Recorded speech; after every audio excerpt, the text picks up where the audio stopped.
March meeting of the Royal Astronomical Society of Canada Ottawa Centre. This is tonight's program. We've got a pretty good program tonight.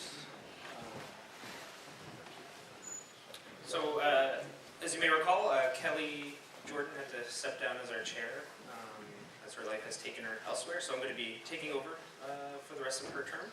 I'm Oscar Echeverry. I'm also the club's treasurer. So I'll be running the meetings, accepting suggestions for speakers and topics. So please be sure to contact me. The email address that you can reach me at is meetingchair@ottawa.rasc.ca. We'll help you with the PowerPoint if you need any help there. But yeah, be sure to send me any suggestions or recommendations, comments, etc. So we've got some new members. Welcome to these three new members in February. Aaron Austin.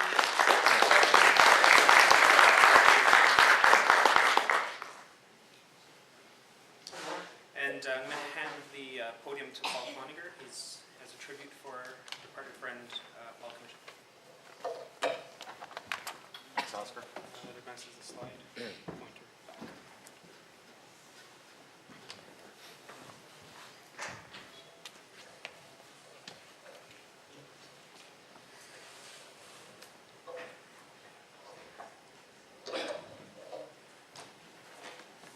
Sorry, you'll have to give me a second on my notes here. I usually just memorize what I'm going to say, but it's a little bit different today.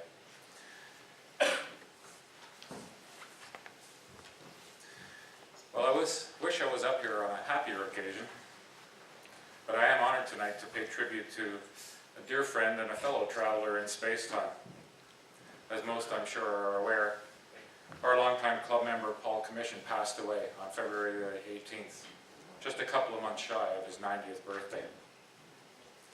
Paul was an avid astronomer and a dedicated member of the Ottawa RASC since 1979. He devoted a lot of time and energy to our club and served in numerous positions spanning many years. He was to us a councillor, a vice president, president, and even served as our national representative to the RASC organization. And last year he was granted the Ottawa Centre Service Award for his longtime devotion to our club.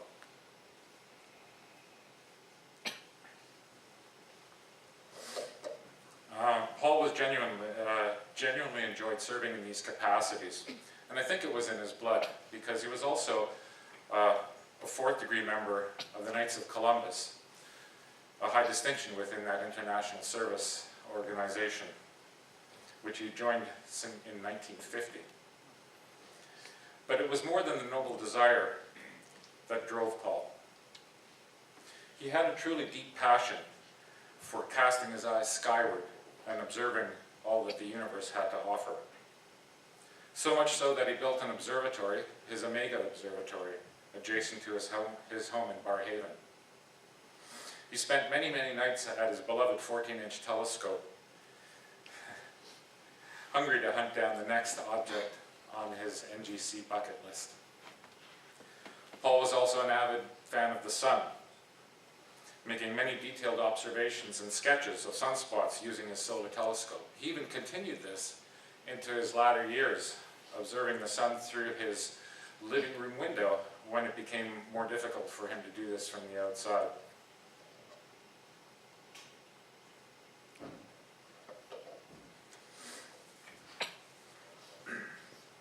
But his greatest draw was the deep sky, observing star clusters, nebulae, and of course, galaxies. He challenged himself beyond the grand members of the Messier catalog that many of us are familiar with. And he cataloged literally hundreds of observations of very distant NGC, ARP, and ABLE objects. And he was certainly fascinated by galaxies of all sorts and shapes and sizes, and the interactions of groups and large clusters of these. In the last 10 years, he became involved in imaging, and so recorded many of these observations of these very obscure and distant objects, allowing him both to view these objects that he could never possibly see directly with his eyes, and also to share these observations with us here.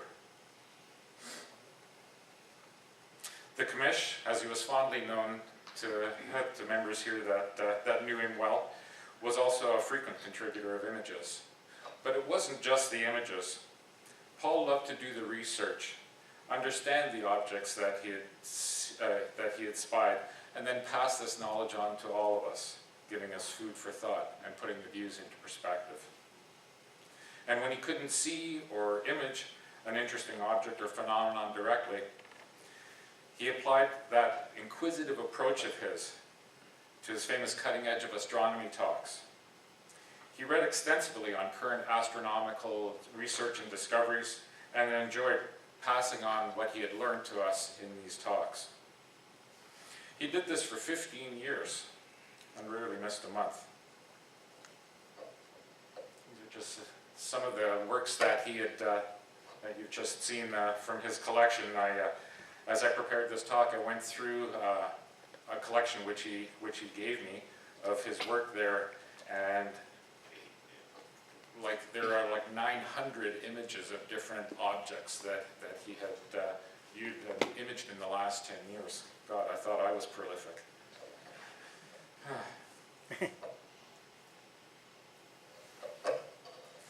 At his last talk at the club in December of 2004, the Ottawa Centre renamed the Observer of the Year Award to the Paul Commission Observer of the Year Award to honor his deep dedication to studying the heavens and sharing his observations with us all. I have to say that this is one of the things that I really admired about Paul. While he earned his BA in economics and business and worked for many years as an economist for the federal government, when it came to astronomy, he was completely self-taught. He had a real thirst for this knowledge, and he wasn't reluctant to ask when he came across something that he didn't fully understand. I remember many enjoyable evenings spent with him over the last few years when I offered to help him operate his observatory when this became increasingly more difficult for him to do.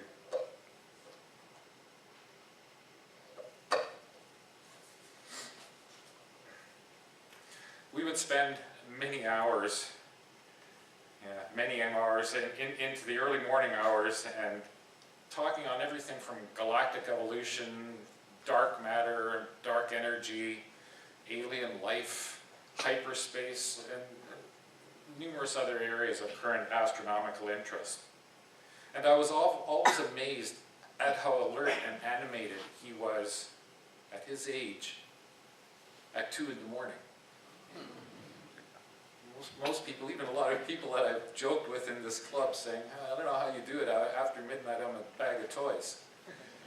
Paul was there, and he just, sometimes no offense, Paul, but sometimes I couldn't shut you up. You're awesome. I often said to him, I have to admit, I often said to him that he was my hero in this regard, because I hope to be as keen and into this as he was when I'm in my 80s. Cross my fingers and hope that comes to pass. I have no doubt that if his body hadn't failed him, he'd still be keenly at his telescope until the sun forced him to shut down. Paul was eager to participate in RASC events whenever he could. He frequently joined our after-meeting meetings to chat even more astronomy.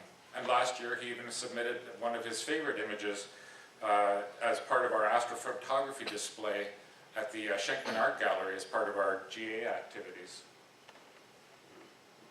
It was his terrific nebula shot.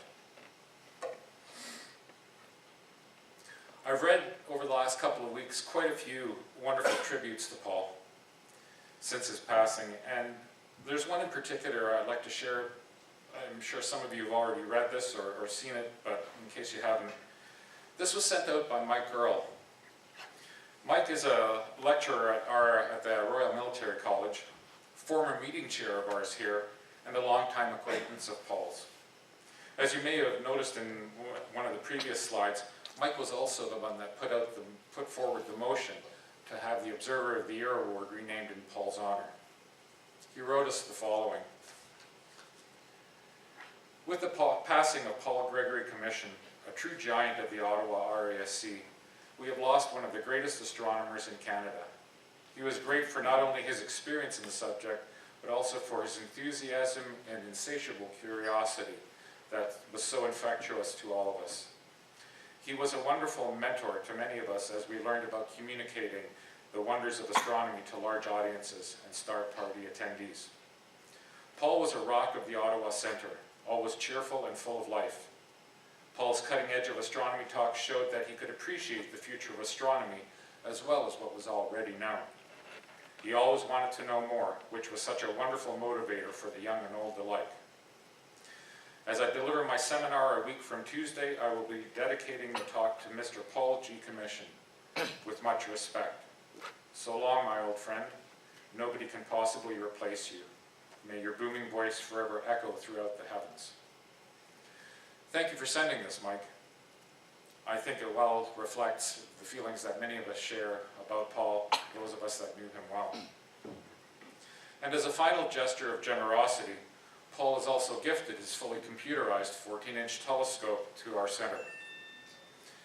With the ongoing rejuvenation of our Fred Lawson Observatory, as well as possible future developments elsewhere, I believe Paul's desire to share the cosmos will live on through his kind donation and touch members who didn't have the good fortune to know him personally.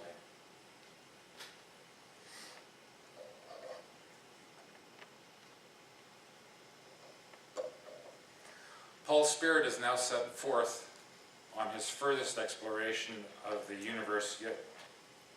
May the winds favor your sails and carry you to distant shores. Fare long and farewell, dear friend, and thank you for all that you have given us. Thank you.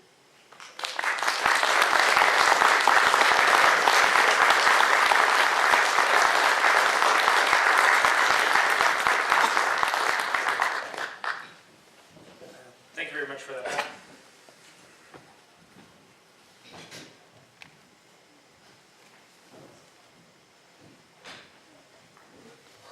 Members in the news. We also had another member of the RASC pass away, Bill Day.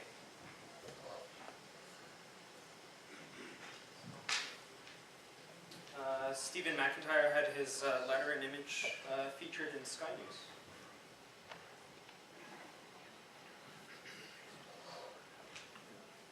Congratulations, Steve.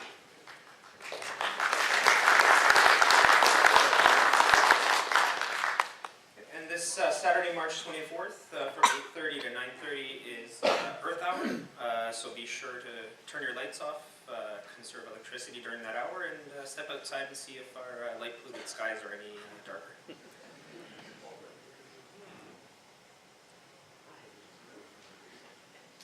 Yes, the Observing Challenge. So this is something that I want to bring to the meetings every month.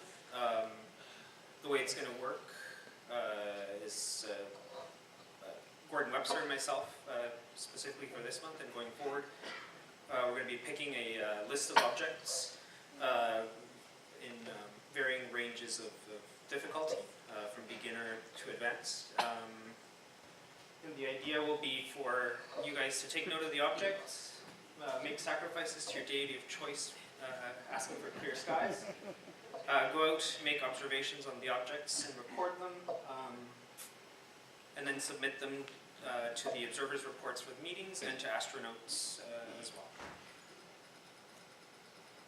So, our first beginner's challenge will be for folks to go out and find M44. So M44 is an open cluster in constellation Cancer. It's also known as the Beehive Cluster. For our intermediate challenge, it's going to be NGC 3079 in Ursa Major. It's a 11th magnitude galaxy. And as a bonus, for those with imaging rigs or large scopes, the twin quasar is in the same field of view, and it's a gravitationally lensed quasar at 17th magnitude. And our advanced challenge will be PK 189 plus 7.1, also known as MINC 1-7, and it is a 13th magnitude planetary nebula in Gemini. We're also going to have a lunar challenge as well. And this month, we'll see if you can find the crater Cepheus. All right, and with that, yes, they'll appear in Astronauts as well, and yeah, I'll get them posted up on the website. So Dave Chisholm isn't here today, so I'll cover his Ottawa Sky segment. The full moon is today. New moon is on the 17th, so fingers crossed for clear skies during the moonless period. Mercury is at greatest eastern elongation on the 15th of March. Venus is visible all month just after sunset. Mars visible in the early morning. Jupiter visible all night starting around midnight and as early as 11 p.m. later in the month. Saturn visible in the early morning. Uranus visible in the early morning or early evening all month. Neptune not visible at all. The ISS, the best viewing date is tomorrow. Is that right? Tomorrow? Yes. Doesn't have the time. Oh no, it does. 05:27. So in the morning. So there's the approximate path of the ISS through the sky. And another busy day at the British Henge sites as the staff work all day to move the stones forward by an hour. Don't forget, again, daylight savings time coming up. Thank you for that, Dave. Okay, and with that, I'll give the podium to Al Scott for his astronomy news.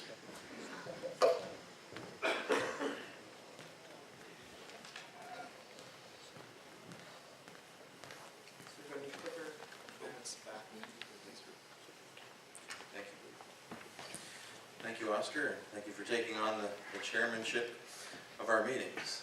Looking forward to it. And thank you, Paul, for the tribute to Paul Commission. I know Paul has been a longtime friend and also inspired me with his cutting edge of astronomy to take on this 10-minute astronomy update after he stopped in 2005. So he's definitely an inspiration to all of us who knew him.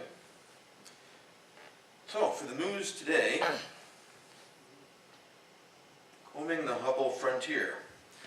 These are images from a data set called the Hubble Frontier Fields. And these consist of 6 deep Hubble images, like the Hubble Deep Field, of 6 different galaxy clusters and the parallel fields next to them. So you can see at the top, we have 4 of these galaxy clusters, very dense with galaxies. And in the bottom are fields nearby that aren't part of the cluster for comparison. And these are available for people to look through, and there's been a lot of work with citizen scientists going through these things and trying to identify interesting objects. In recent years, citizen scientists have combed the Hubble archive data, and I gave a talk a while back talking about green pea galaxies that were identified by people just looking through these images and finding these peculiar looking green pea type galaxies. They're luminous, compact, low mass, so less than 10 billion solar masses is low mass for galaxies, when the Milky Way is closer to a trillion stars, for comparison as a middling type mature galaxy. But they have high rates of star formation. That's what makes them look green. We can tell the star formation rate from the color of these galaxies and the distance of these galaxies. When stars are formed, we know they form in the main sequence in a particular distribution of masses and brightnesses and colors. And young star clusters typically have a lot of blue giant stars, which have very short lifetimes on the time scale of the universe. Tens of millions of years, they go supernova, they disappear. So you can tell how old a cluster is by looking at its color to a certain extent, and as they age they turn redder. So older galaxies are red and orange, younger galaxies are blue or green, and star-forming galaxies especially, galaxies that are forming a lot of stars, a lot of ultraviolet flux and blue flux. So not long after these green peas were discovered, other galaxies were also discovered that were even smaller, on the order of 3 to 30 million solar masses. And these span less than about 3,000 light years in size. And these were called blueberries for their distinctive blue color. Well, now scientists combing these fields have found an even higher star formation rate objects which are even lower mass. They call little blue dots. So this is a busy little slide. In the upper right here you can see the green pea galaxies that were found about a year ago. The bottom right are these blue dots, and the discovery images are along the top of along the top here. So these are what they saw in the fields, and by co-adding several of them they were able to get a better idea of their real extent to kind of disentangle them from the noise. And this is a graph which I will explain a little bit.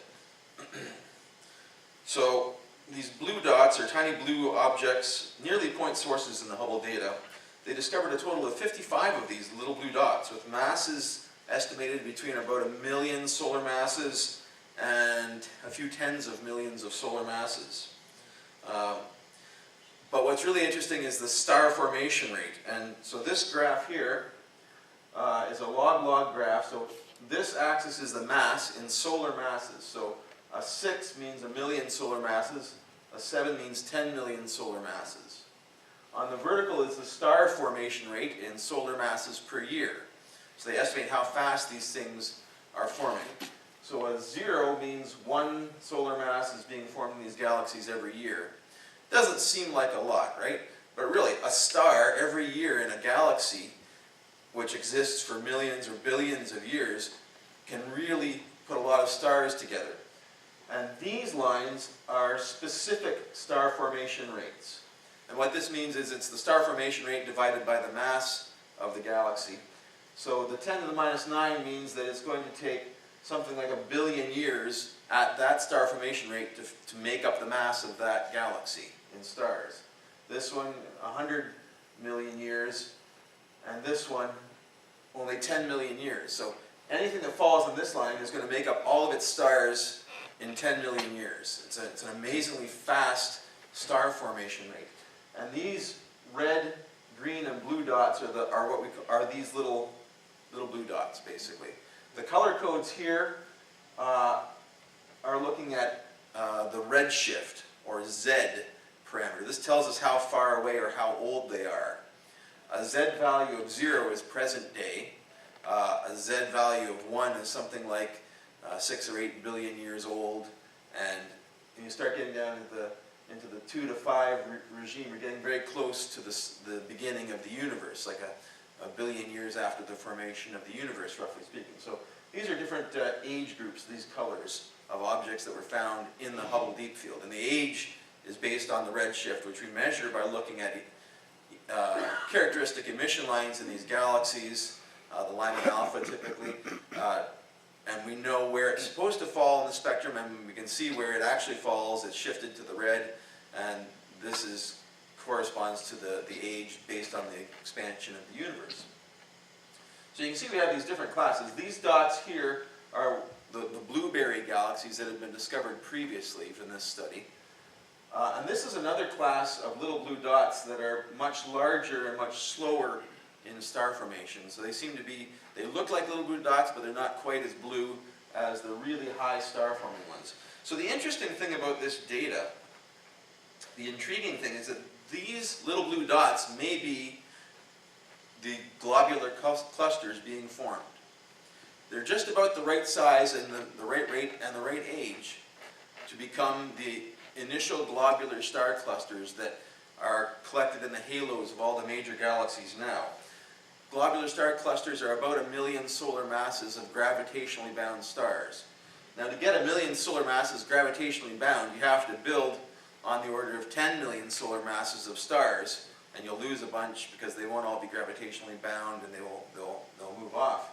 So they figure that these particular ones could very well explain the formation of the globular star clusters, which is kind of an interesting discovery because people hadn't, up until now, observed early stages of globular star formation. So very interesting. My second item, revisiting an item from about a year ago again, the TRAPPIST-1 system. About a year ago, this red dwarf star was found to have 7 roughly Earth-sized planets in orbit around it. And all of them could be contained within the orbit of Mercury at the distances they are from the star. But because it's a much dimmer star than the Sun, they're not as hot as Mercury. In fact, 3 of them are in the so-called habitable zone, where they could have liquid water at thermal equilibrium on their surface. So this was a very intriguing discovery. People are now interested. Is it possible they could have conditions appropriate for the formation of life?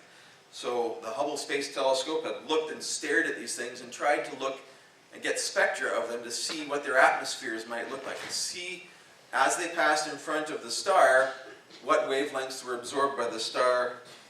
And so the purple is, the purple lines or curves here are what you would predict if these were gaseous atmospheres of hydrogen, like the outer gas giants of Neptune and Uranus in our solar system.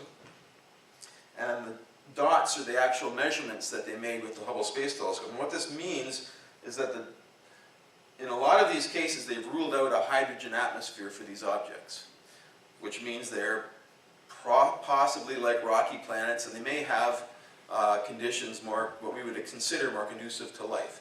So stay tuned, there's more information. These are TRAPPIST-D, F, E, and G. Previously, they'd already ruled out hydrogen atmospheres for B and C.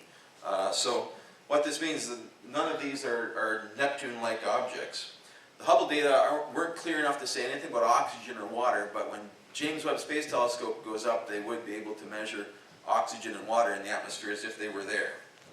So stay tuned for that soon. Another data point on the TRAPPIST-1 system. Here are the objects in the system, B through H. On this graph is the illumination from the host star, where 1 is the same amount of illumination that the Earth gets. Around 6 is Mercury. So these ones are getting a lot more temperature. These are the ones that are in the habitable zone, if you will, where water could exist as liquid, and these ones are probably frozen on their surface. But what they've been doing is doing precise timing of the transits now. Because these planets are all in a resonant chain, the inner one goes 8 orbits when the next one goes 5 orbits, they can measure small differences in their timings and determine from this not only their orbits, but their masses, radii, density, and surface gravity now. And what they've been able to do in this graph is plot their relative density relative to Earth. So here's the Earth's density, a nice rocky planet. And you can see planet E here is very similar to Earth. Same rocky density as Earth. Planet D, at the same kind of solar radiation as Earth, is only about 2/3 the density. What this means is this probably got a lot of water, a lot more water than the Earth. No more than 5% of the planet by mass, but that's 250 times more water than Earth would have. So very interesting results here that we have rocky planets, rocky Earth-like planets, and a lot of them, these ones are probably icy giants, so they're not as rocky as Earth. There's probably quite a bit of frozen water in them. And all of these ones also have a high volatile content compared to Earth, which is interesting. So the most likely volatile that we would think of is water that makes these less dense than the Earth. So these things probably have a lot of water in them, which is very interesting for the possibilities of life. So we'll keep our fingers crossed and watch out for more data on these things as it comes available. And I'm sure when James Webb comes up here, hopefully I'll be able to tell you more about it. Thank you.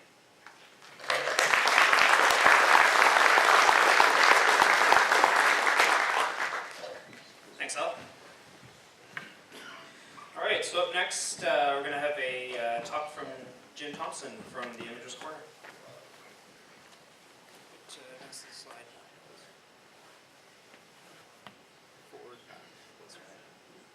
Good evening, everyone. Tonight I'm going to talk about something that you've probably heard many times in the talks about how to process images, and that is the idea of the histogram. This is a talk that we gave as part of our astronomy workshop series about 3 years ago, and I've regurgitated it here for all of you to enjoy. So, if you go and look up in the dictionary what a histogram is, you get the definition at the top. A graphical representation of the frequency distribution of a variable in a body of data. Kind of a dry explanation that doesn't really help you. But if we break it down and look at the frequency as the number of times something is occurring, the variable in particular we're looking at is the brightness or the color value in your image. And the data we're talking about is the image. So all the pixels in your image is the data that we're talking about. So let's make it very simple and look at this happy little image here that I put together. It's a 4-bit grayscale, so the pixels can have a value from 0 to 15. And I've limited it to a fairly small number of pixels, so it's easy to get a grasp of what we're talking about. So now if we examine each of the pixels and figure out what grayscale level they have, and then count them all. So of the grayscale level 8, there's 5 of them. Of the grayscale level 0, there's 8. And similarly for grayscale 15, there's 12. So I'm just counting how many of each grayscale level there is. And if you put that into a bar graph, that is a histogram. But you can see the number of black pixels, the number of gray pixels, and the number of white pixels. And that's all there is to it. So if we look at simple but a few more pixels, this nice 0 to 15, it's another 4-bit grayscale image. But it just happens that it has the same number of each color of pixel. There's 4 of each. And that's what the histogram would look like. So we'll go a step further and look at a more complex image. This is a picture of the Tycho crater taken by the Lunar Reconnaissance Orbiter.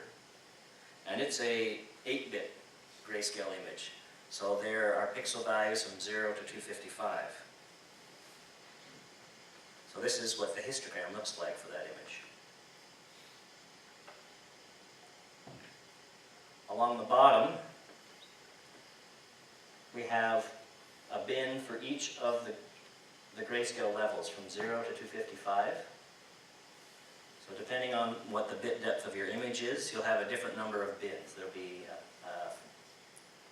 16 bins for 4-bit, 256 for 8, and 65,536 for 16-bit. Along the y-axis is the number of pixels at each of those levels. So in the case of black, grayscale level 0, there are quite a few. There's probably about 200,000 pixels in that image are black.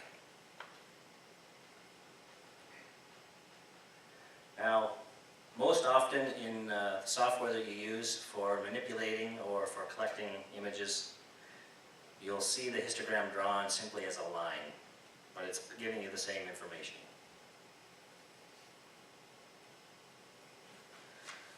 So, what does the histogram tell us about our image?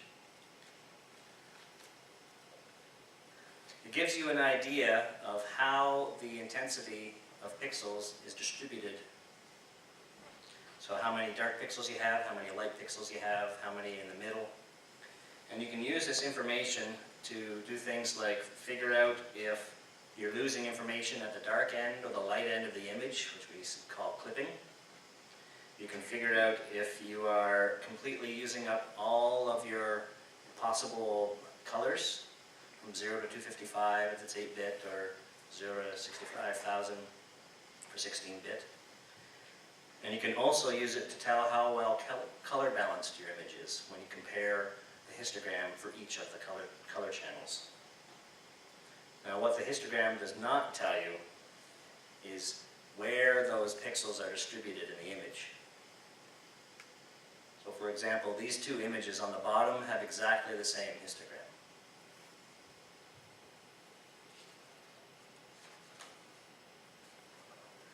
So I mentioned that the histogram is useful for figuring out certain things about your picture. The first thing is clipping, or saturation. So here I have an image that many of us would consider to be too dark.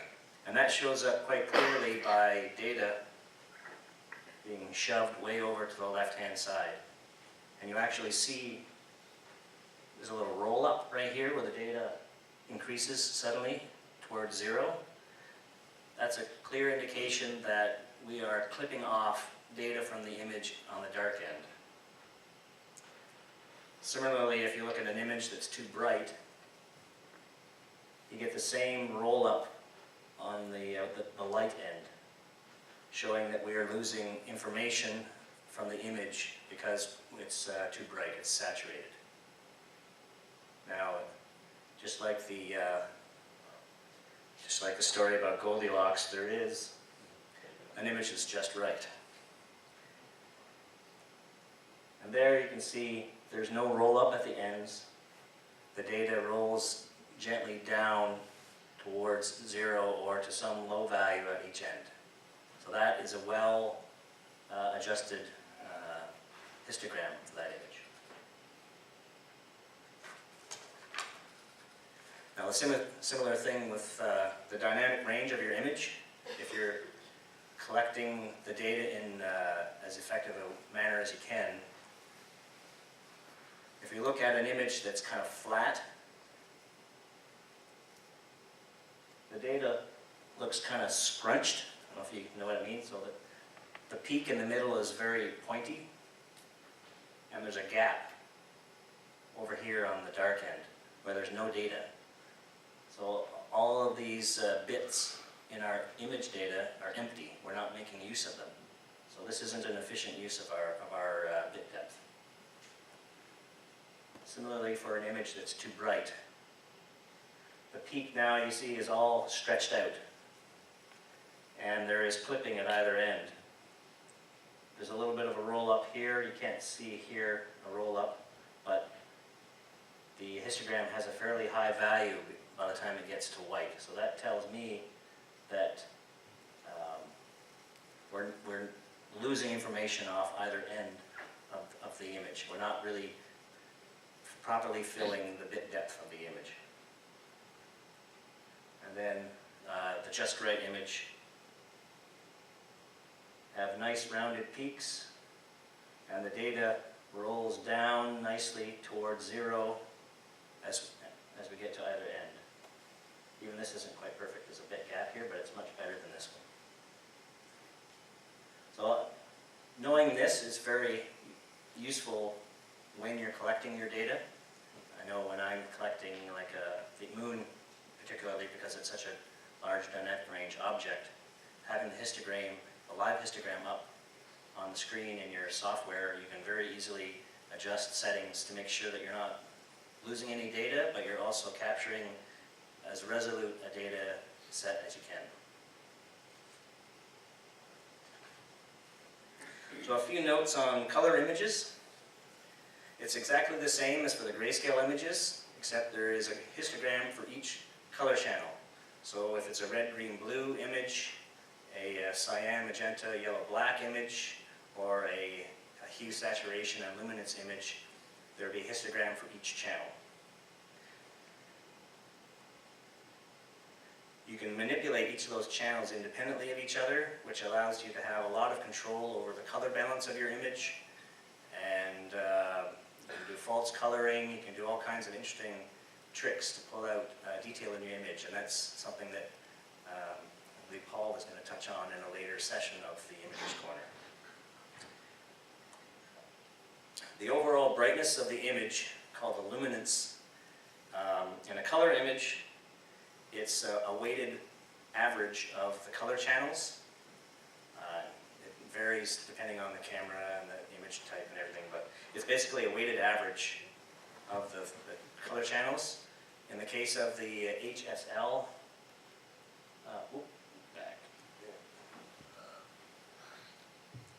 HSL, which I don't know if many people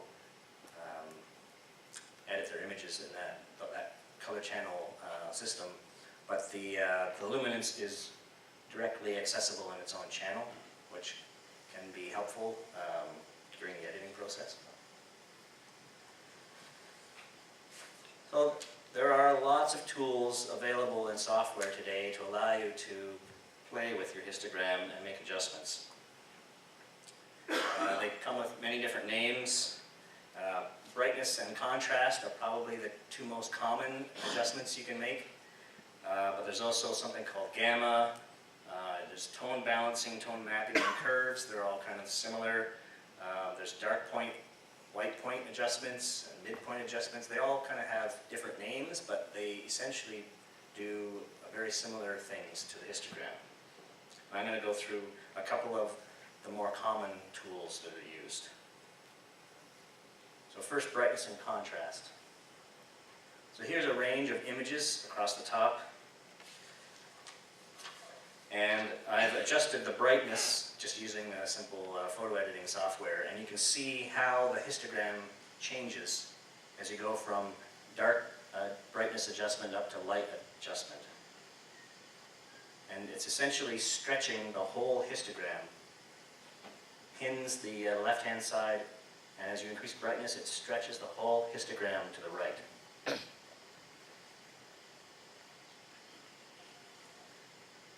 Contrast is a little bit different. It's stretching the histogram, but it's stretching both ends at the same time. So you can push all the data together into a narrow range, or you can pull it all out to better fill the bit range of your image. And you can see what happens if you go too far. So in the case of the brightness, the data is starting to pile up at the right-hand end, and it's starting to clip data.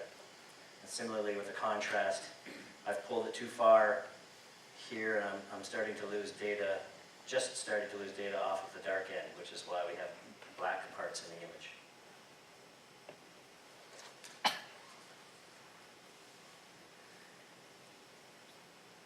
Another tool which is very handy to use, you've probably seen the term before when you're adjusting the brightness of your monitor, trying to play a video game or something, gamma correction. But it's a way of adjusting the way the midtones in the image are distributed. It doesn't change the dark end or the light end, it just shifts the whole histogram left or right. And as a result, you can make, depending on how the data is distributed, you can make the overall image look darker but more contrasty, or the opposite. So it's very similar to playing with the brightness, but it ends up not causing any saturation. As I said, the left and right endpoints don't change. So getting into a little bit more advanced tool that you can find in editing software, the tone balance. This is an example from the software that I use. You have three adjustments that you can play with. Shadows or a dark point, the mid-tone, and the highlights or a white point. And these are sliders that you can move around. You can move them together as a group, or you can move them independently of each other. You can also pick the channel that you want to work on. You can work on the overall brightness of the image, or if it's a color image, you can pick the individual color channels. It's your choice, what you're trying to achieve. So the black value, it says basically where you put this. It says, okay, from that point down is black, and and everything else gets kind of stretched accordingly. Similarly, if you adjust the white point, where you set it is where in the histogram is white. From there up would be white. And the mid-tone is basically the same as a gamma adjustment. So if I move the mid-tone slider down, more of the data is to the bright side of the midpoint, so it makes the image brighter. And similarly, if I move this slider to the right, more of the histogram is to the left, making the image darker. And there's many variations of this tool, depending on what software you're using.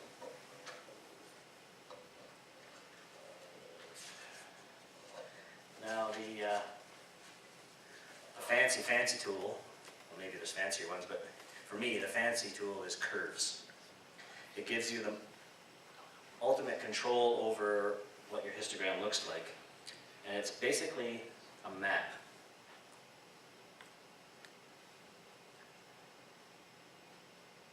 So if this intensity level in your image, so all these pixels, you're saying, I want them to go from this value to this value. And so this line is a translation. So pixels over here, they get mapped to this value of brightness. Pixels over here, this level, get mapped, to this brightness. So right now it's a straight line, so it's a 1-to-1. So there's basically no changes being made. But if you start moving these little handles around, changing the position of this line, you change the way your data is mapped to the output image. So some of the examples are, if you move the whole line up, it makes the image brighter. If you move the whole line down, it makes it darker.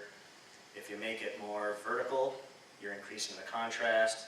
If you make it more horizontal, you're lowering the contrast. Now, if you adjust, you can add a midpoint. By default, there isn't always a midpoint here, but usually you can add one. And then you can start playing with that. And that's just like adjusting the midpoint in the tone tool before. And if you're really adventurous, you can add multiple points on the curve and adjust them all independently and get some really interesting effects. You can see the mapping here is quite weird, where all the bright pixels are mapped not too different, but the mid-range is being mapped much brighter. But the dark end is pretty much the same, so you get very interesting effects, highlighting different parts of the image, depending on how you adjust this. So this is maybe not the penultimate, but it's up there for tools that you can use. And you can achieve all the adjustments from the simpler tools, brightness, contrast, gamma, you can all do from this one tool. Oh, that's it. Any questions about the histogram?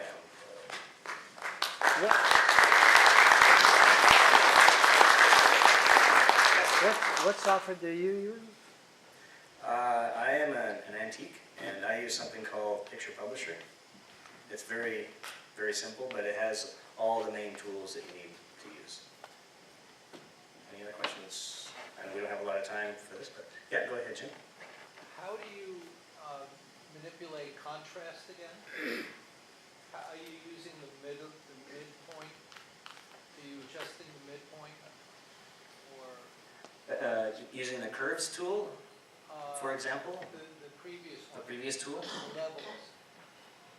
The curves tool, that would be the levels. Would you? So using the tone balance tool to adjust the contrast. Yeah. Anything you do to move the dark point and the white point closer together increases the contrast. Oh, And apart, with this tool you can't really decrease the contrast because there's nowhere to go with the sliders, but you can move the sliders closer together. okay. So for example, it looks like there's no data right here, or that it rolls off to be not a lot of data. So if I were to adjust my white point slider over this way, I increase the brightness, yes, but I'm also increasing the contrast because I'm now making the data fill all of the bit depth better. Okay, does that make sense? Any other questions? No questions? Okay. Yeah, if you have any questions, you can come, oh, way in the back there? Yeah. The histograms, the red histograms seem to have gaps every now and then. Why was that? That often occurs when you have data that's collected at a bit depth lower than the file type. So if for some reason you're only getting 8 bits per channel and the file format you're using stores it in 16-bit, then you're going to see gaps. It has a lot to do with the analog to digital converter in the camera you're using, for example. Okay, we'll move on. I think there's one more slide here for me.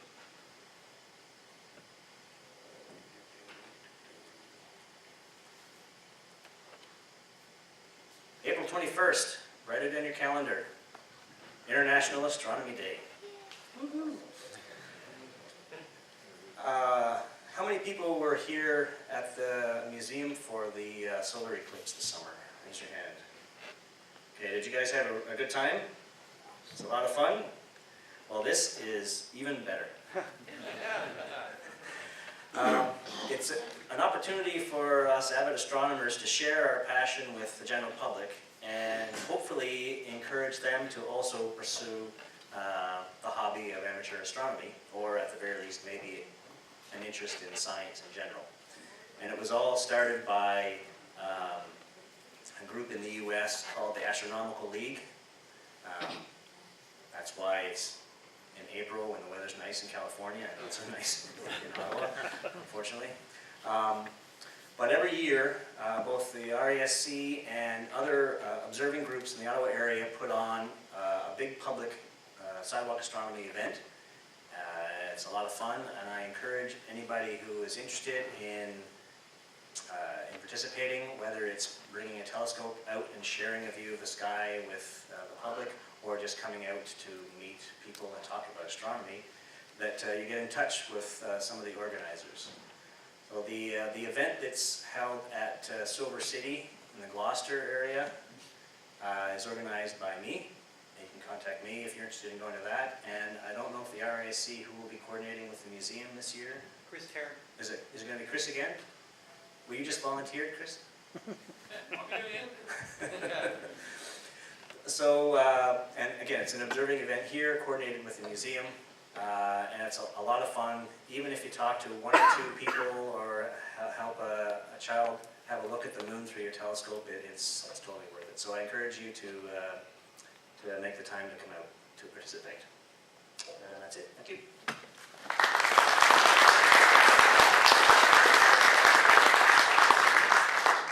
Great, thank you very much for that, Jim. All right, so now we're going to have our break, let's say about 10 minutes. We'll come back and have the rest of our meeting. We have door prize tickets here, or some door prizes that we've got to give away at the end of the meeting, so feel free to come up. And I'm told there are 8 copies of Astronauts here as well. Yeah, if you didn't get one, just go ahead and grab it.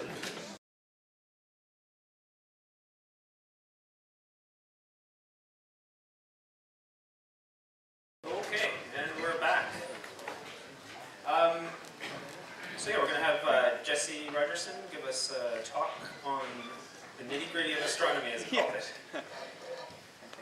Yep. Okay. Is this too loud? Can you hear me? I'm not going to stand in the spotlight. I feel better walking around. Is that cool? Okay. I have a laser pointer. You won't be on the video, though. Oh, that's not me. I need help. Chris, help me. The only slide you get, you're going to memorize the rest. Yeah, good luck. So I'm Jesse. I work here at the museum. Oh, there's my talk. And just in case you're confused, as all of us are we've been rebranded to Ingenium. So the museum's name didn't change, but our umbrella corporation changed. So if you ever see the word Ingenium anywhere, it's referring to aviation, space, ag and food, and the new Science Tech Museum. So that's all 3 under one. So I'm Jesse. Before I came here, I bounced around a little bit, but I was at York University for my PhD down in Toronto. And then I was out in Calgary working at Telespark, the science museum there. And then there was a brief time where I wasn't sure where I was going to be, and I ended up here. And I'll tell you where I might have ended up at the end of the talk, which would be really cool. But I'm going to take you through, for about half of my talk, what I did during my PhD at York with Dr. Patrick Hall, really great guy. I don't know if any of you ever had him for a talk. He's really great. And we worked on quasars together. Specifically, the title of my dissertation was Monitoring Broad Absorption Line Quasar Variability. Sounds super cool. But I'll take you through what it means and why we should care, and why I like it. Okay, so to set the stage, you have a galaxy. So here's a galaxy. I don't know the name of this one. I think it's a fake picture, or is it not? Does anybody know this one? Yeah, it's fake, right? Okay, good.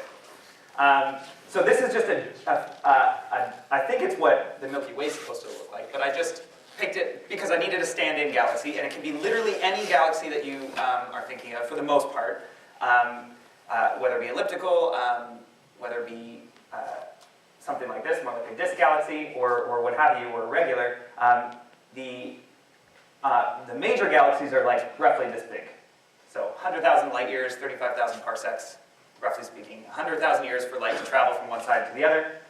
And at the center of most of them, probably, we haven't gone and checked every single galaxy, but at the center of most of them is probably a supermassive black hole. Different from a regular-sized black hole, there's two kinds. There's stellar mass, which are like 10s, 20s, 30s, 100 times the mass of the sun, and supermassive black holes, which are hundreds of millions or billions of times the mass of the sun. At the center of our galaxy, the Milky Way, we have one, I think it's 4 million times the mass of the sun, and that's the supermassive category, and there's one per galaxy, or maybe two, depending on the state of evolution of the galaxy, whereas stellar mass black holes, there's millions of them, all over, because they're the result of supernovas.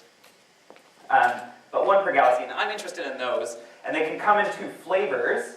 Oh yeah, I need to mention this. So a really interesting thing about massive galaxies is that the mass of their supermassive black hole is correlated with the mass of the galaxy itself. So if you have a big, huge, massive galaxy, you have a big, huge, massive, supermassive black hole. And it shrinks. If it's a small galaxy, a smaller galaxy, you'll have a smaller supermassive black hole. So there's this weird connection that says something's going on during the growth of these galaxies, during the building of a galaxy, that shepherds the two. Whether one affects the other, we're not quite sure. We don't know what the causation is, but we do know that there's a correlation. We know that you can roughly predict the mass of a galaxy if you know the mass of its supermassive black hole at the center. Okay? That's really important.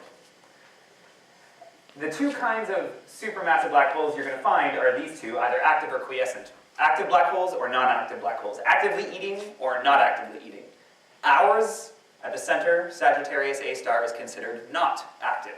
It's doing a little, there's some material that's kind of getting close and getting pulled in, and some dust sort of floating around, and it's doing a little bit, but it's not doing a lot. An active black hole, an active supermassive black hole, is like tearing apart stars and pulling it down and like really wreaking havoc. And I'm interested in the active ones. And because this is happening at the center of a galaxy, or the nucleus, if you have an active supermassive black hole, we call this an active galactic nuclei, or an AGN. But let's get way down into the center there to what we think it looks like. So let's skip there for a second. We're going to put this in motion. So here is an active galactic nucleus, okay? So you have a black hole at the center, supermassive black hole, hundreds of millions or billions of solar masses, and a whole bunch of material trying to fall onto it.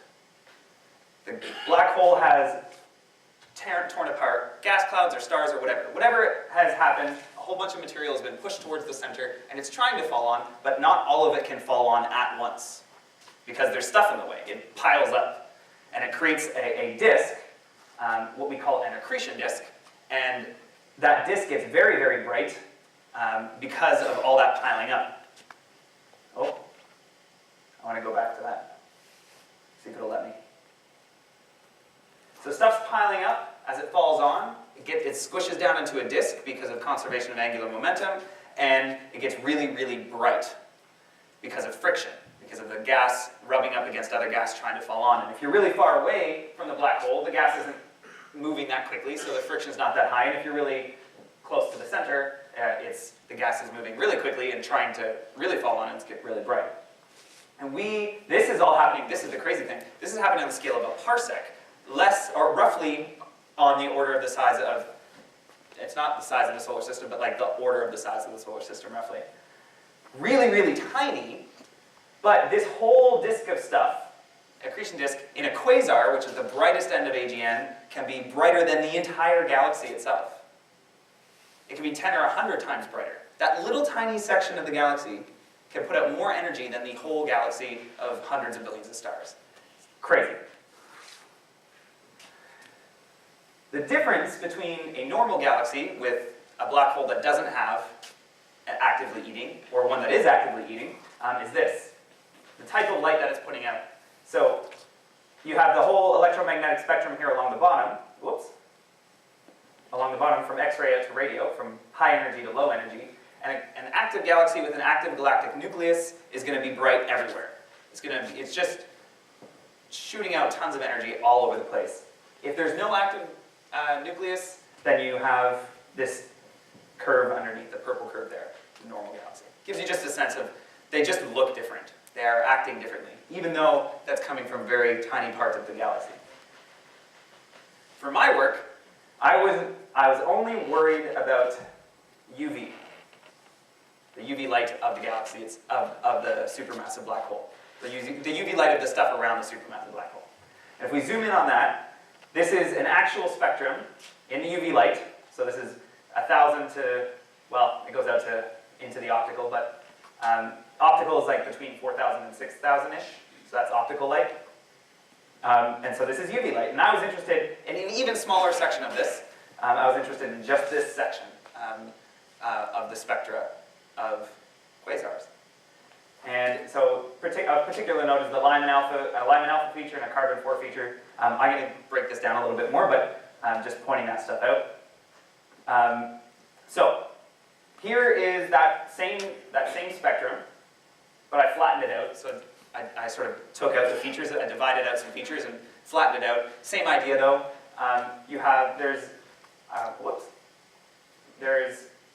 There's parts where there's no peaks, and then there's these peaks, and there's specific elements at specific transitions making that light in these peaks. That's a regular broad absorption line quasar. Or sorry, that's a regular quasar. This is a broad absorption line quasar. And it is clear there's a difference. Here there are these big absorption features, and about 25% of quasars, just roughly, if you pick a quasar out of the sky, 25% of their spectra are going to look like this. I'll get into what spectra are in a little bit.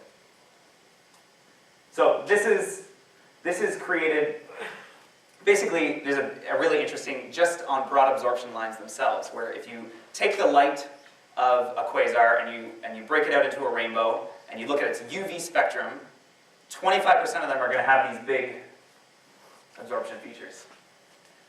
There's a noodle scratcher back in the 80s and the 90s.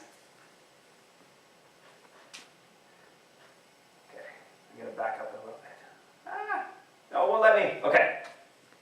This is what happens when you convert from Mac to Windows. So I want you to imagine that accretion disk of material, which is really bright at the center and not so bright at the edge, as a flat disk. And if we look at it from the edge, so that's what this is. So, there we go. So flatten it out, look at it from the edge. You have the supermassive black hole at the center, and you have the accretion disk of stuff that's really flat and really long. And all of the light that's not creating the peaks is coming from that disk. There are, the emission features are coming from within the disk as well, but the bright light, the X-ray light's coming from here, the radio light's coming from here, and you have the rest of the spectrum in between. Really hot towards the center, not so hot towards the edges. The broad absorption features, the light that's being taken away, we think is caused by a wind something like this, where some material somehow lifts up off the disk a bit. Once it's lifted up off the disk, it then can see the bright disk that it was embedded in, and that light pushes the gas away. The light literally, the light from the accretion disk drives the massive wind flying away from the disk at ridiculous speeds, and I'll show you how fast it goes. And here's where this is key, breaking down what a quasar, a broad absorption line quasar versus a regular quasar. If you look at this this object with this line of sight, you're looking at the continuum, you're looking at the black hole directly, you get a regular quasar spectrum. But if you are looking through the wind, then this stuff that's flying away from the disk is absorbing some of the light. And that absorption feature shows up in what we call a broad absorption feature. Does that make sense? All right. You're with me so far? This took a long time to figure out, but it was back in 1995 when it really got solidified. So I didn't have to figure that out, which is nice. Here's a really interesting thing about it, though. Because the wind is moving at a really high speed, this is how to say this? This is the carbon 4 feature right here. So carbon 4, and that's line and alpha. So carbon 4 that's sitting in this wind is going to want to absorb carbon 4 light that's emitted by a carbon 4 atom. So it wants to, basically, the carbon 4 gas that's sitting here wants to absorb this light. But it's not. It's absorbing the light just to the left of it. Just a little bit blue shifted. Just a little bit to the left. This is a silicon feature, and it would normally, if the light wasn't moving, would absorb light at exactly that. But it's a little to the left. And the reason for that is because because the gas is moving. It's moving towards the observer, which means it blue shifts the type of light that it's going to actually absorb. It blue shifts just a bit over, and it actually doesn't absorb exactly where it normally would have if it wasn't moving. It's a little weird to think about. But what the take home is that this feature is the carbon 4, and the light that's being absorbed right here is moving at a speed to absorb at a different color. And it actually, to get all the way out here, that gas would have to be moving at 30,000 kilometers an hour, or kilometers per second. 30,000 kilometers per second. It's like insane. So we see this light being absorbed because it's moving towards us and absorbing carbon light from further down on the accretion disk here. Whew. It's a lot. But what this whole picture schematic diagram says is that there is gas traveling away from the black holes at 30,000 or more kilometers per second, which is way more than enough to get out of the nuclear region of the galaxy itself and into the rest of the galaxy, which means this is a way for feedback to happen. This is a way for the mass of a black hole to regulate the mass of the galaxy, or vice versa. This is a connection. This is a way to talk, because the gas is leaving the central region. Now here's I've almost got through my entire title. Broad absorption line quasars, but I was monitoring broad absorption line quasar variability. They change. This is where it gets really interesting. So this is the same quasar, observations taken pretty far apart, and look how the absorption features have changed over that time.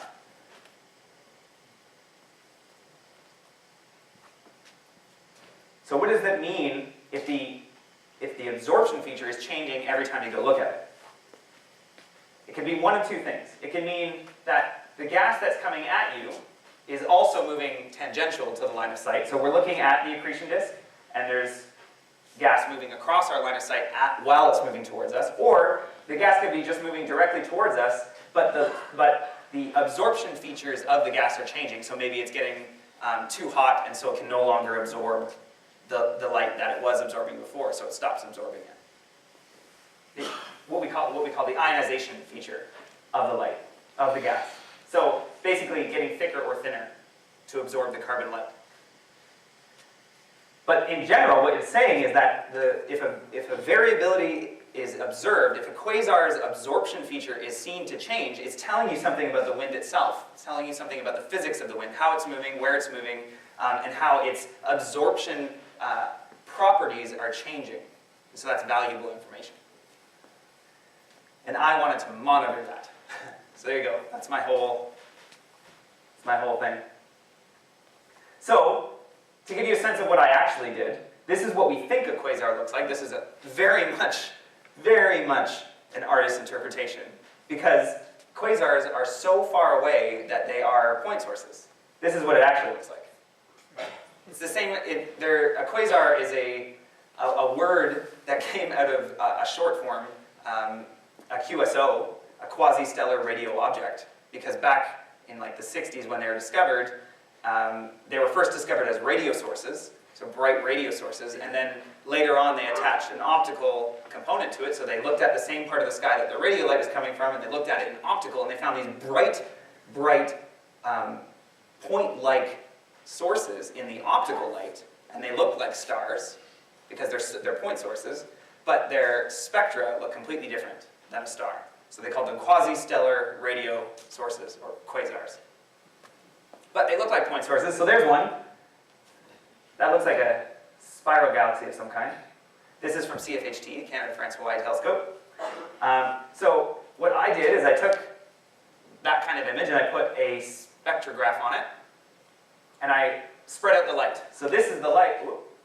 This is the light from that point of light right there. So you take that light, put it through a prism, spread it out into a rainbow, and boom, that's what that looks like. Does anybody know what these lines are? Some of you might. They're skylines. Our sky gets in the way sometimes. So this is a rainbow. It doesn't look like a rainbow, but it is a rainbow. This is light from 1200 to 1600 angstroms. So it's the UV light of the quasar. And so what you do is you write a program. I used Python. I did a lot of coding. And I just went down, you go down the line and you measure how bright the pixels are. And you make a histogram of the pixels. And you turn that into this. And there's your spectrum. So this is a spectrum of a quasar observed 3 times over like a 15-year period, roughly speaking. And so you can see, this one didn't change that much, but this is the carbon-4, this is the Lyman alpha again, so we're sticking in the same region. There's an absorption feature right here. It's rather far detached from that carbon-4 emission feature, so that would be a high velocity, something like 25,000 kilometers per second. And the black one is the first one, the first in the series, taken with the Sloan survey. And then in the next one was the red one here, and you see the absorption feature appeared. And then we went back and looked at it with the Gemini Observatory in the cyan color, and it's sort of stayed the same. So I wanted to monitor how these absorption features change so I can try and tell something about what's happening with the wind. Well, here's some data, because data is always fun to look at.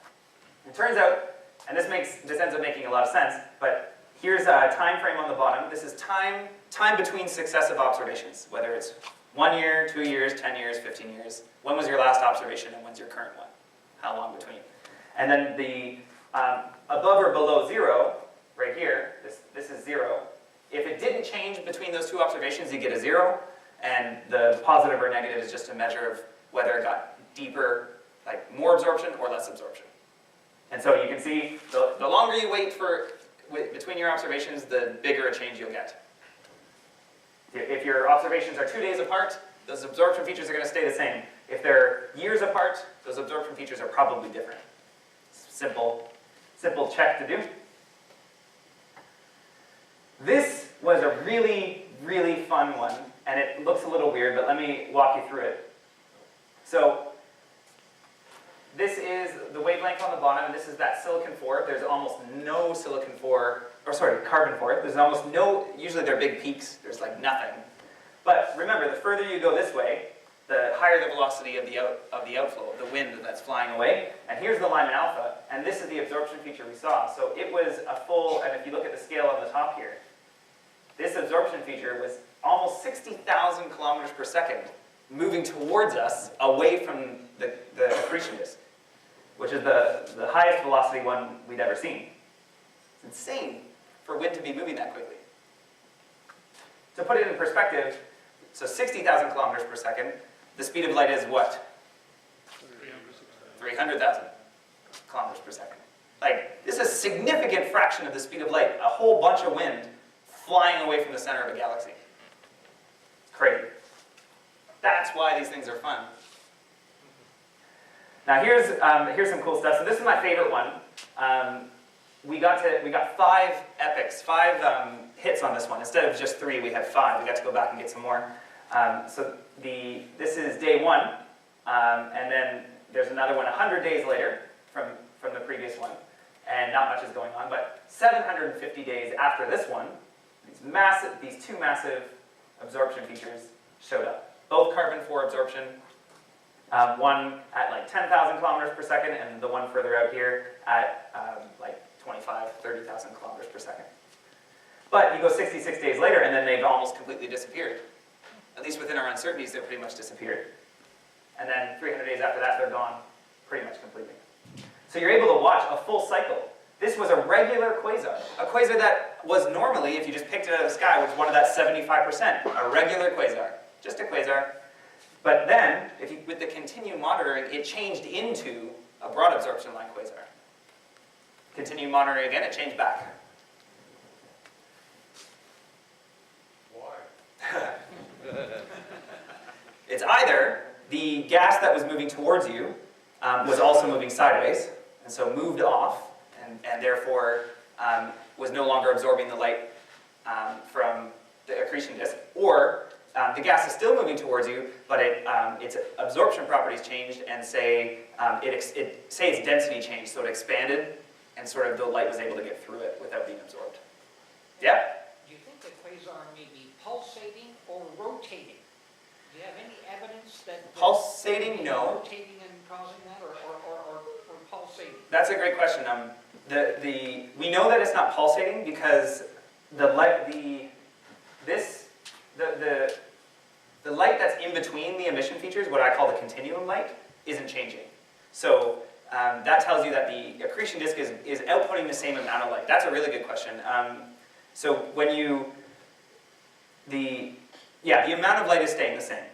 So we're measuring the brightness of the quasar to stay similar. Although rotation, because I'm imagining that the accretion disk is at like a fully flat disk, but it could be like a warped disk, and if that warped disk is rotating, then you would go into an alignment where you don't see it anymore. So there are people working on that, and it's not completely ruled out yet, although it's not like the main line of thinking. Were all those spectra taken with the same instruments? No, great question. Many different instruments. These 2 were taken with the Sloan Digital Sky Survey's first spectrograph. That was back in the early 2000s. These 2 were taken with the Sloan Digital Sky Survey's second spectrograph when it got turned to the BOSS survey. And then this one was taken with the Gemini Observatory in Hawaii. So was there a careful job of calibration? Oh yes. That was like a year and a half worth of work. I didn't even tell you. I did 100 of these, 100 quasars. This is how I went through it. There's survey data that's just public that anyone here can just go look at. And the first 4 actually on this one were already available to me, became available to me halfway through my PhD. And so we could just take the public data and look through these and see this happen. And then I went after this one with my own telescope time. So we went after 100 of them. And all of them that we looked at had something appear, and we were looking to see what happened to it after it appeared.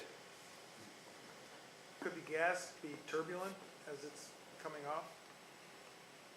It's going to be definitely turbulent, but it's also going to be, in order to absorb this much light, and to put it in perspective, it's in a normalized plot, what that means is that this is like as bright as the accretion disk gets, and then this dashed line down here is 0 light, right? And so this absorption feature is absorbing like 30% of the light coming from that section, right? 30% of the light is being absorbed. So it's a really thick cloud, really, really thick, really dense, in order to absorb that much light. So turbulence, they would absolutely be turbulent, but that shouldn't affect just because of the density so high. Do you think that you have enough data to predict behavior? We tried to do that. And did I include that? What's my next one? Yes, we did try to do that. Okay, let me see if that, we wanted to see if it had done something, will it continue doing that? Yeah, okay. So, what was that's not this slide. This is something different. Okay, so we had enough, let me answer that question specifically. We had at least 3 spectra for each quasar, and so we could, in one, see that it appeared, and then we could make see if it had happened again in the third one. And then if we had ones that, some of our quasars, we got 4, 5, or 6 spectra, like this one, and we could see how often it continued doing the same thing as before. If it had got more absorbed in one epoch, what was the likelihood that it would get even more absorbed in the next one? Or what's the likelihood that it would shrink and go away?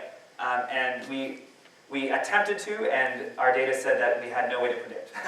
And I know, it's the way science works out. Science is always like, oh, this is cool, if this would work, and then you try it, and then it doesn't work. And the reason is probably because we had some quasars where we saw changes happen on timescales of, and massive changes happen on timescales of 10 to 20 days. So you could look at it at one point, 10 days later, and look at it again, and then the absorption feature has changed, which is telling you that it happens on quick timescales, and so, and it's not always going up or down. So basically, it's chaotic. It's clouds of gas doing whatever clouds of gas do, and it's not periodic. It's not something that's going around the quasar. It's not something that's being shot out on a periodic basis. It's a massive, tumultuous, bright thing that's just chucking stuff out at random. And so it's completely random. We did try to predict, but it didn't work. One thing we also tried to do is something in the case of this one, where there's 2 absorption features in the same one. We wanted to see if they did the same things. So, let's go back to this one. This one is a cloud of gas absorbing carbon-4 light at 10 to 15,000 kilometers per second. And this is another cloud of gas that's absorbing the same carbon-4 light, but it's moving at 30, 35, 25, 30,000 kilometers an hour. So they're distinct, but they're both absorbing carbon-4 light. So if it changes, are they going to do the same thing? If I go look back at it, will it do the same thing? In the case of the one before, it did. They both went down, and then they both went up. So in our data set, it said that about 67% of the time, if with quasars that had 2 absorption features, they're going to change the same way. They'll get dimmer, or they'll get more absorption or less absorption in the same way. But there's a certain amount, there's about 20% that did opposite things, where one would get way more absorbed and one would go away. And what the heck is going on there? You'd think that it's just one chunk of gas moving out with a velocity range. Some gas moving slow, some gas moving quick, but all moving sort of with the same idea, but they do different things. Some start absorbing more, some started absorbing less. But it's only 20% of the time. The vast majority of the time, the 67, 70% of the time, they are doing the same thing. And that leads us to believe that it's likely that when you see variability, that it's because the gas itself, the entire wind is changing its properties of absorption. It's either getting hotter, or it's expanding, or its density's changed, or whatever. It's not because the gas cloud has moved out of your line of sight and is no longer absorbing. And that we can tell because they usually do the same things. But we can't rule out the other one because sometimes those absorption features vary completely differently.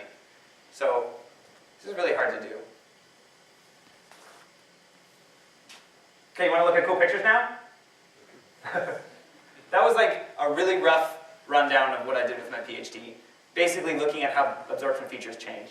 But 90% of the time, I'm just like sitting at a desk in Toronto, like looking at pictures and writing code and like trying to like make histograms and measure absorption strength and stuff like that. But like 10% of the time as an astronomer, you get to go do cool things.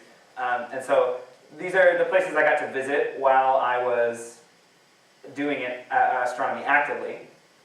I got to go to Kitt Peak. Who's been to Kitt Peak? Yeah, a few people. It is the best. It's so fun. You can go there. You can really just like it's open daily, 9 to 4. You can just show up and like go up the mountain. It's a cool road that goes up. A nice high place, 6,800 feet.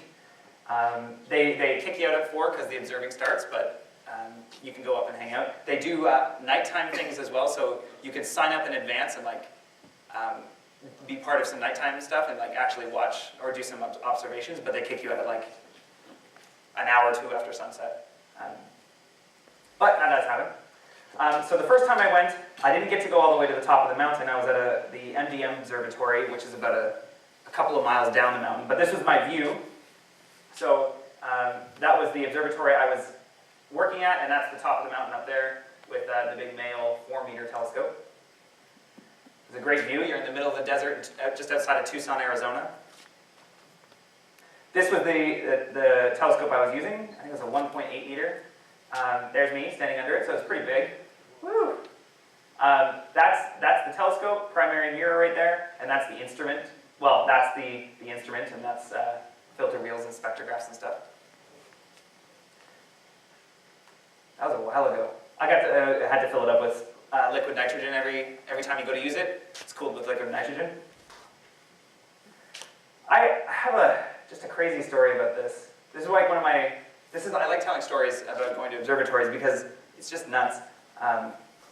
So this is me. I can't remember when this was. Oh, it's like 2009, 2010. That's ridiculous how long ago that was.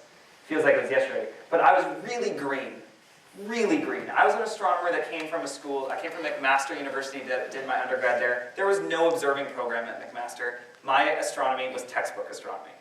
I wrote tests. I learned physics. I learned about the universe through a textbook, but I didn't do any observing.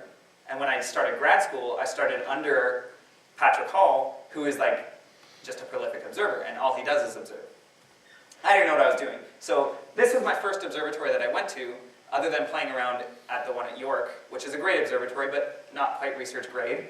And I'm supposed to go there at the same time as my supervisor's collaborator postdoc. So 2 supervisors sent their students to an observatory. The other student was much more senior than me, so he was going to show me the ropes, and he's used this telescope before. And like I'm on the plane, and when I land, I get an email saying this guy had dental surgery. He had like some super bad dental surgery he just had to take care of, so he couldn't come. So I showed up to this telescope, no idea what I was doing. And I had to do it all by myself. It was the worst. Not because like, the reason it was the worst is because I felt like every minute that I didn't know what I was doing, I was wasting time. Because, you apply for time on telescopes, and my supervisor spent thousands of dollars to fly me there and put me up for the week and get me to do observations. But my supervisor also stayed on Skype with me till like 3 in the morning, helping me operate it. So he's a pretty good guy. This is what it looks like on the screen, getting test spectra, making sure there's the actual readout from the camera. This is me. I wanted to get a couple pictures of me, what I was doing all night, and literally that's all I did all night. It'd be like, okay, next target, go. And it's like, wait for 20 minutes. They're 20-minute integrations, 20-minute exposures, making spectra. Another funny story, I was on a Skype call with my supervisor's postdoctoral student, Paula, and she was helping me because I had no idea what I was doing. And I was sitting there in this chair just like this, and I noticed like a mouse running around, right? And like, you know, I'm like, oh, okay, oh, there's a mouse, you know, whatever. It's in the middle of the desert, it's on top of a mountain, I don't know. They also warned me to check my shoes for scorpions, so like, you know, a mouse isn't so bad. But I'm sitting there and I'm like doing observations, I'm like sitting and waiting, and then just like this loud, like super loud smack. And like 2 feet away from my feet, it had just got caught in a mousetrap. And it was just like the most startling thing at like 3 in the morning. The worst. All right. Oh, there's the view from the Mayo. So that's the entire mountain. That's the top of Kip Peak. There's like 20 observatories up there. I was down the mountain over this direction a little bit. But I went up during the day and did a little touristy stuff. So this is the view from the 4 meter. That's the 4 meter there. This is another observatory I use called the Bach 90 inch from the Stewart Observatory. That's the size of its primary right there. But this is the 40 meter, and that's the catwalk up there you can go get pictures from. That's the 4 meter telescope on the inside. That's me. You can see it's a pretty big telescope. This was a different place I got to go. This was down in San Diego. This is the Palomar Observatory. That's the 5 meter Hale. One of the largest telescopes on the planet for a very long time, for like 20 years. I got to go down there for 2 days. There's me. There's the 5 meter. The biggest telescope I ever used. I got 2 days on that one. Rained the entire time. Right? Like Ottawa. Yeah, it's just like Ottawa. They had a pool table though. This is my favorite trip. I didn't get to do any observing. I applied for a job. So, what was this? This would have been the fall of 2015. I was out of I finished my PhD and I was applying for jobs. And one place I applied was this. This is the Canada, France, Hawaii telescope. So 4 meter telescope out in Hawaii, up of Mauna Kea. Just one of the greatest telescopes ever. And I applied to get a job there, and I got shortlisted to the top 3. So they flew me out there for interviews and stuff. And I got to go up to the top of the mountain and see the telescope. That's on the catwalk. I think that's Gemini behind it, right there. A couple other observatories. It's weird up there. Has anybody been up to Mauna Kea? Yeah, a couple. Yes. So weird up there. Like no vegetation. You feel like lightheaded. It's the highest I've ever been, 13,000 feet, 13,005. And there's under the 4 meter of CFHT. They took me up to take a look. But I didn't get that job, and I got this one instead. So who knows what if I got that job? I might not have been here. All right, that's all I got for you. Thanks, everybody.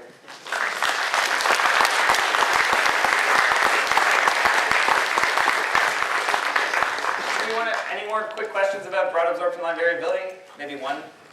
Yeah? What are your thoughts concerning the mechanism that actually would lift that material out of the accretion disk? Is it something that's related to variability in magnetic fields buried in the disk?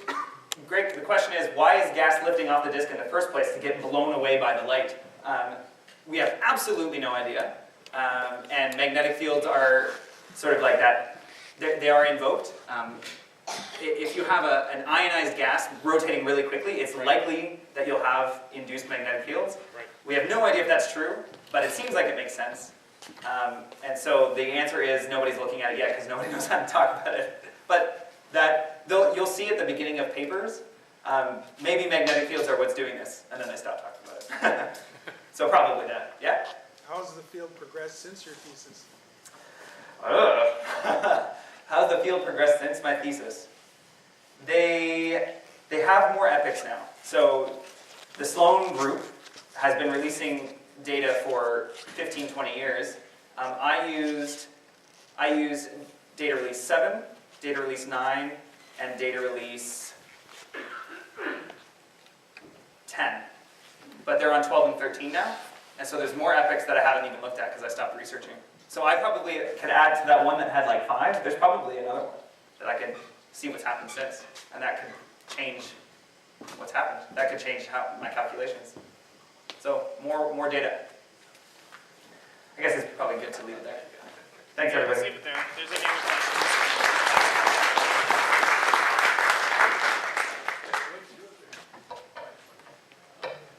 All right, time for observation reports. So Jim, you're up first.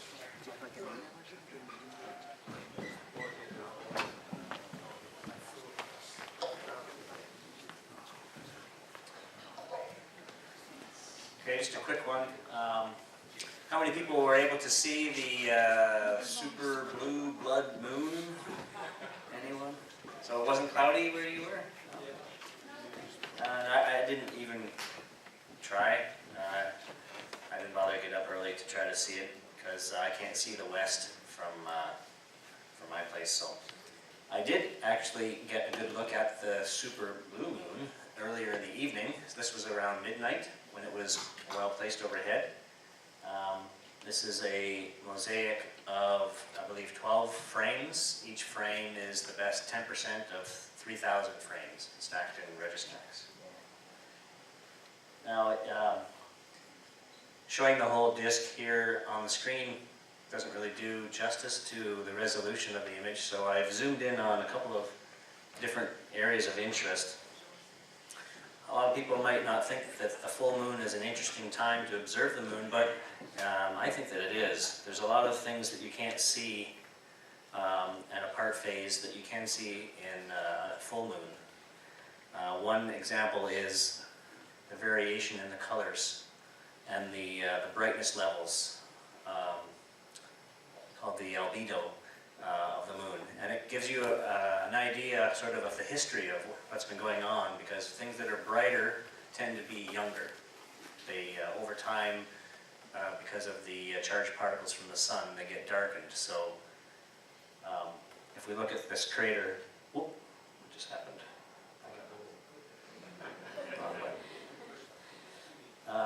This crater that is up in the northwestern part of the moon called Aristarchus, it's one of the brightest features that you can see on the moon.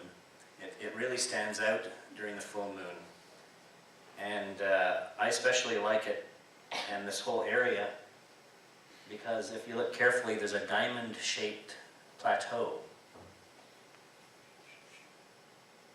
It's quite noticeably different in color. It's got a reddish-brown color, and it's a volcanic feature. So that's an uplift from a lot of volcanic activity, the most recent of which created Schroeder's Valley. So this was a river of lava flowing at one time that has carved its way through the surface. So those are all really interesting features to try to find and to check out. Moving over to the top right, another thing I like to examine during the full moon is the variation in the color of the mare. And you can see here between serenity and tranquility, quite striking differences in the basalt color. If you were to do a spectrographic analysis, you would find that there's actually different mineral compositions. I believe the bluer has more titanium in it, I think. I'm not sure. Maybe Simon can help with that. But it's interesting to see because it really is emphasized by the sun being overhead on the moon's surface. So it's another interesting thing to check out. One question, this is a quiz for you to go off and try to figure out for yourself. This ejecta ray right here, is it from this crater or is it from Tycho, which sits way down below? Because you can follow this ejecta and other ejecta material all the way back to Tycho, so it's not totally clear where it came from. So it's kind of neat. Of course, Tycho crater here in the bottom. I especially like this ejecta ray over here because Depending on the light conditions, it has a bit of a bluish hue to it. That's kind of neat. And it really gives you a good perspective of, you know, how violent this impact was. There's a lot of material thrown out. You can also notice quite well during the full moon this dark ring around Tycho. And that is the blanket of melted material that was splashed out of the impact and just kind of flopped down onto the surface of the moon. So it's, if you zoom in, and you can do that with the Lunar Reconnaissance Orbiter, you can see the texture of this material. It looks like it was molten at one time. Well, that's kind of neat. You can actually see that from your telescope. And the final thing that I think is cool to look for during a full moon is go around the rim and look for mountains. So here's a couple that stand out quite prominently along the limb. These are the same image scale, so if this is 86 kilometers across Tycho crater, that makes that mountain, 5 to 10 kilometers tall, that feature. So it's kind of neat that you can see mountains in that profile during a full moon. So that's it. Thank you.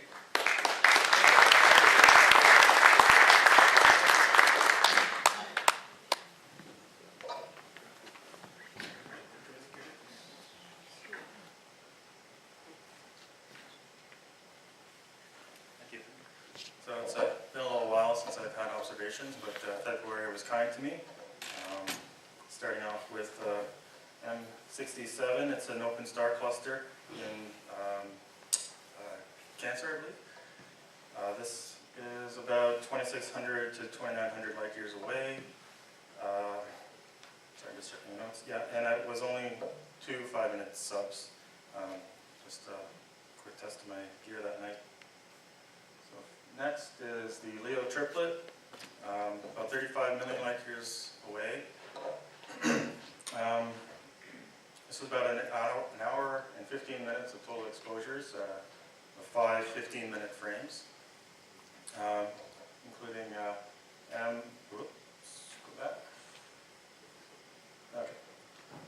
M65, 66, and NGC 3628. So I took the opportunity before Orion left the season to do another take on this. It's 3 5-minute subs for about 15 minutes.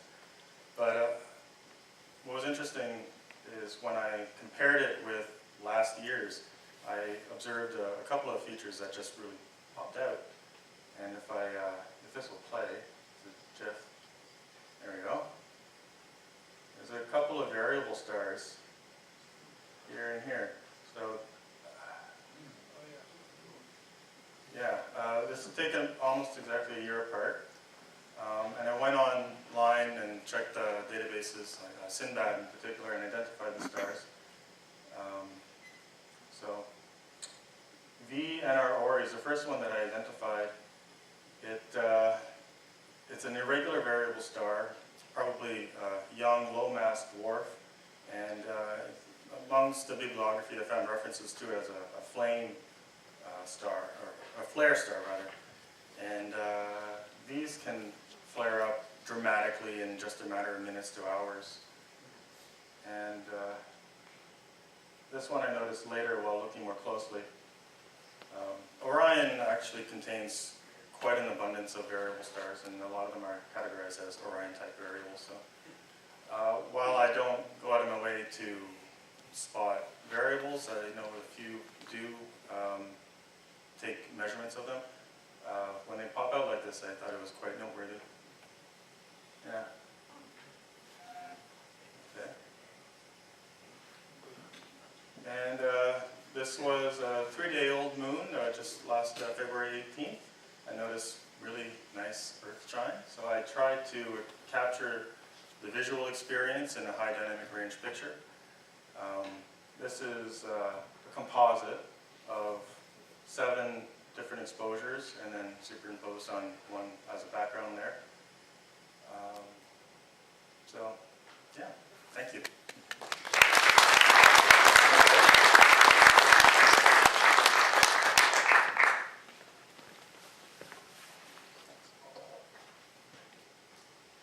Hi, I have, not anymore, I guess. Just hit the green button, the play button. There we go. I had an opportunity to take some pictures 2 and 3 weeks ago when conditions were favorable, again from the FLO observatory. First it was promising, was -6, -8 temperature, then a little bit colder when we got there, and then by the end when we were leaving, -27 again. So, however, it had a good influence on clarity and darkness and stability of the pictures, so this turned out to be not too bad for M1, which was already getting pretty low. So M1 is, as you know, the remnant of the supernova explosion.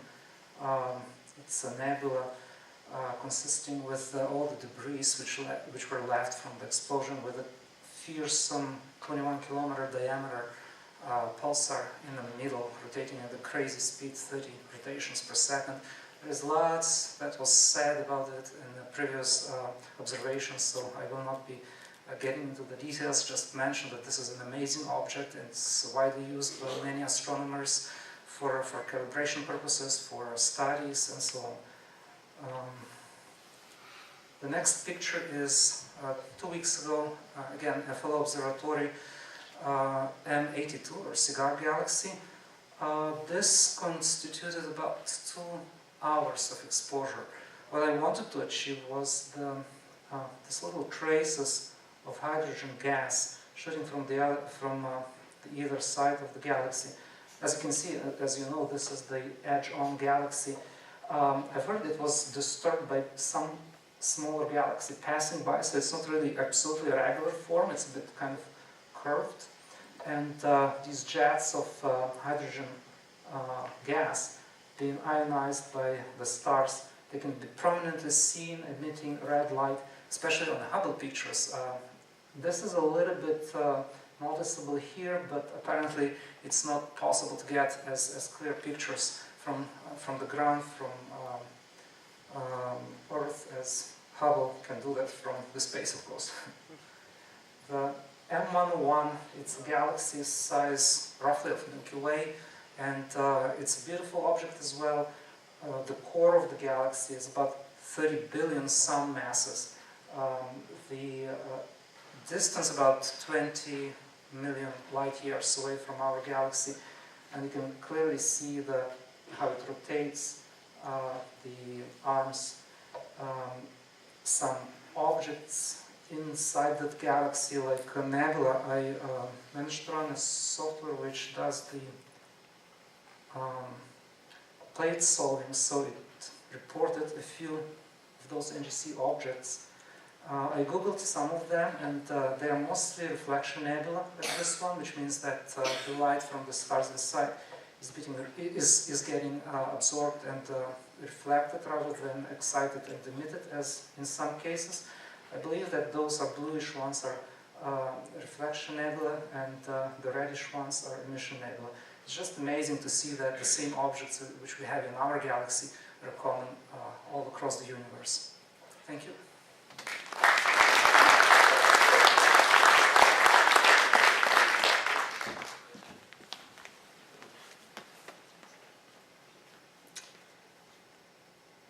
Not my slide.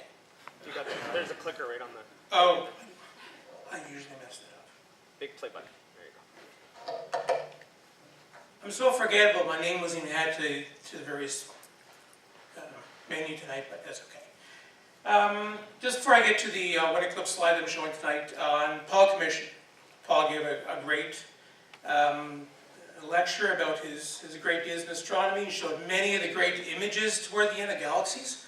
It's funny, when I was meeting chair at the Canada Science and Tech Museum, I remember Paul would sit on the far left over here. One night he's like, computers, who needs them? Who bought a CCD camera and a laptop? Paul did. Like a kid in a candy shop, had what, over 900 images he had to choose from? It was great to see that. So here we have the only lunar eclipse I had on the day in question about a month ago. I was on 13 radio stations across Canada, including the Vancouver Courier, the SBBM, Super Blue Blood Moon. Ooh, that media went crazy on that. What does it mean? What does it mean? So I went through the various letters of the acronym and mention what it is, and then mention that in February we don't have a full moon. Well, that even got crazier. How is that? Well, with the Metonic rate of every 19 years, which we'll get in 2037, January will have 2 blue moons, March will have 2 blue moons, February won't have. So they went nuts on this. So it was great to get on air, mostly to publicize a wonderful lunar eclipse, which the West Coast was going to get the best show. And as Jim mentioned, we do for Astronomy Day, the various volunteers that hopefully to edge on the young people, and old people to astronomy, but most of the younger ones, which I love to do, which they stay with science, which will probably add to a huge discovery in 20, 30 years. That started from that one eclipse. So on the morning question, Joe Bonner went to the Via Rail station in Barrhaven.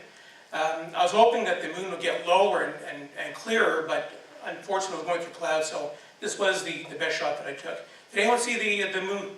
Sorry, the moon on Wednesday morning? Just hitting the horizon, there was no cloud at all. Too bad it didn't have, but that's the money shot for now. So for those that just see the eclipse, I hope you enjoyed. Another 10 months now until we get the next one. It'll be winter, but Ottawa will have the ringside seat for the whole eclipse. So thanks for your attention. Have a good night.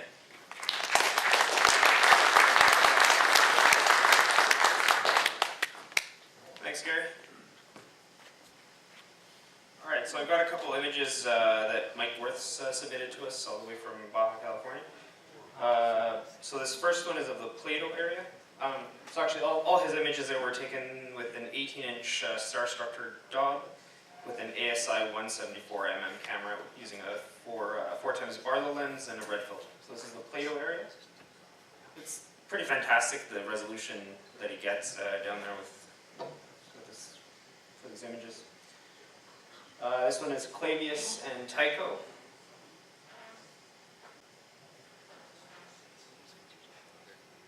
And the last one is Copernicus. Cool stuff. Thanks, Mike, for submitting that. Oscar, can you go back to Plato? I can.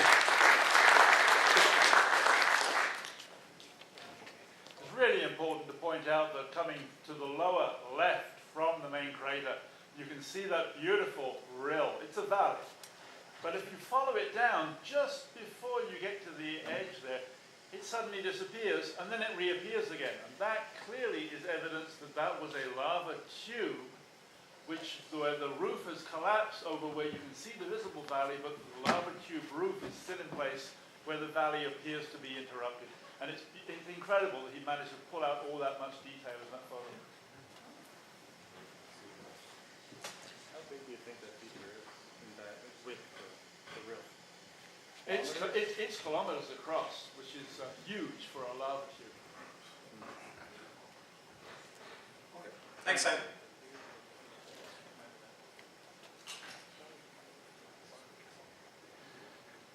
Ooh, did not look like that when I was processing. So this is the Ring Nebula with a lot of noise.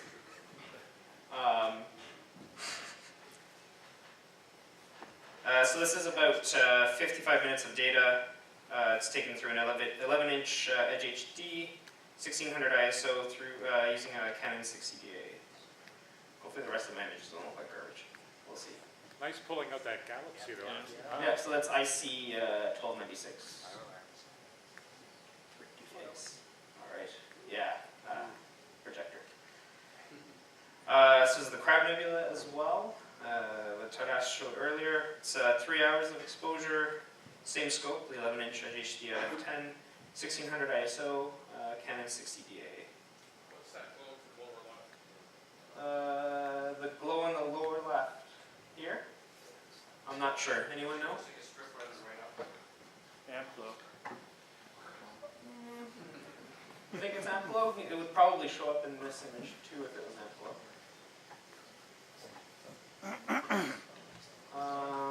Okay, my last image is the Leo triplets.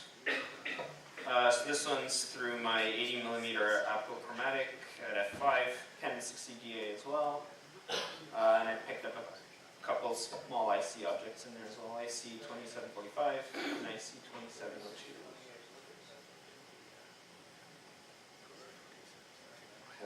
That's it for me.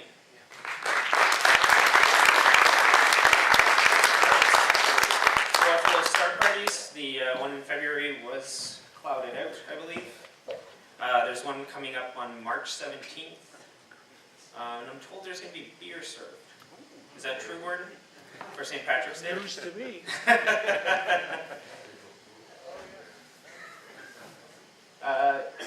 Estelle's pick of the month is the red planet Mars. Membership, if you're not a member of the club, please join us. You get access to our telescope library, to the observatory, our book library, various RAC publications. These are the folks that help run the club. Recordings of previous meetings are available on our website, and this one will be on the website eventually as well. So we have an audience of 93. Thank you to everyone that presented and everyone that attended.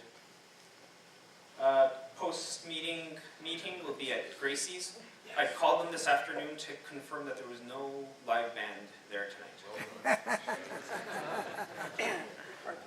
Next meeting is April 6th, and we're having Dr. Andrea Lobel come and present. Sorry, I just forgot a note here that I had on her presentation. Her talk is going to be... Uh-oh, I've lost it. It's titled Gods of Stone and Sky, Mesopotamian Astronomy and Celestial Myth. So that's coming up April 6th. And door prize time.